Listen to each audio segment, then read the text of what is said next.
به نام خدا. با عرض سلام خدمت همه عزیزان، محمد ملکپور هستم. با یه آموزش دیگه در خدمتتون هستم. کانال دکتر موبایل رو دوستان دنبال کنید. عرضم به خدمت شما که بعضی موقع تو آیفون یه سری محدودیت ها باش مواجه میشید. مثلا به عنوان مثال اینجا میای میبینی گزینه تماس و SMS و همه چی غیر فعاله آیکونش.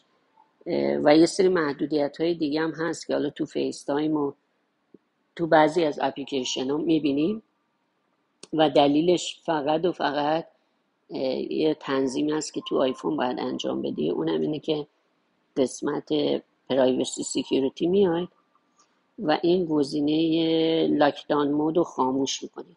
اینو اپل گذاشته این گزینه رو برای اینکه از عملات هکرها جلوگیری کنه و یه سری محدودیت ها تو SMS، تو لینک های SMS که میاد براتون و تو تماس ها تو.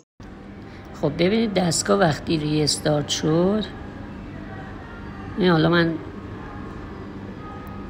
روی یکی از گزینه ها برم، دوباره ببین تماس و همه چیمون برگشت و این محدودیت از بین رفت. پس بعضی موقع این محدودیت رو دیدید برید قسمت لاکداون مود رو خاموش کنید. ممنون از همه دوستان.